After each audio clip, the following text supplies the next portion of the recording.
My name is Wyatt Trevathan, and I have type 1 diabetes, which prevents my pancreas from creating any insulin to break down sugars into energy. I go to Santa Fe Prep. I'm a junior, just normal school. I play hockey, soccer, run track. I was diagnosed with diabetes on my 9th birthday. And I had been sick for a few weeks before that, and we went to the hospital several times, and they kept sending me back thinking it was stomach flu. Finally, they sent me to the hospital because they couldn't figure it out, and we were luckily able to figure it out before it was too late. One of the things that I had to learn when I first got diagnosed was I carried around books that told me the exact number of carbs for certain food items at different places and portions for them.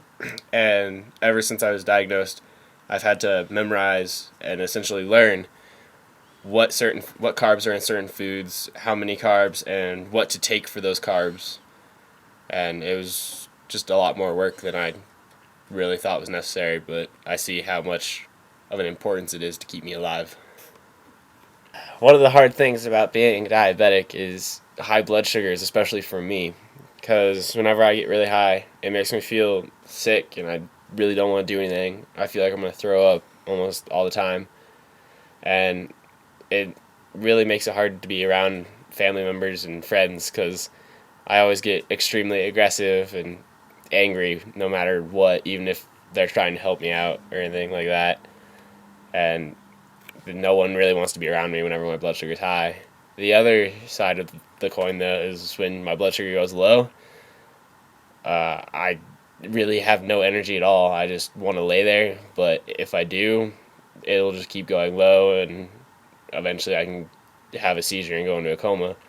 So I have to carry around food all the time in case my blood sugar ever goes low in order to bring it back up to normal. I've always hated testing multiple times a day because eventually you build up calluses and it hurts to try and go through those calluses. And then when you go to try and hold a pencil or something like that, you still have bruises on your fingers from the blunt force of the actual poker. And eventually it just becomes a real hassle. It can be painful sometimes giving myself shots because over time, I've built up a bunch of scar tissue, and that scar tissue has pretty much, when I give the shot, makes it stick, and the insulin gets clotted up into a ball, and that is pretty painful usually. Right when I get up, I have to test in the mornings, and then figure out what I'm going to eat, cover for that and what I tested at, and then go to school. If I have any snack throughout the day, lunch, at dinner, anytime I eat, when I wake up, when I go to bed, I need to test, cover the whole routine.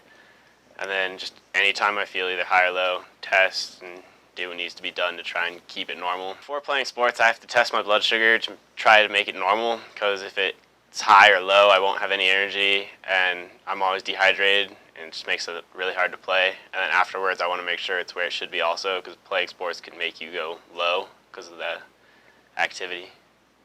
When my blood sugar's high, it can affect my relationship with my family and friends because it makes me get really agitated and have a short fuse. And so long as I keep it normal, my relationships are fine.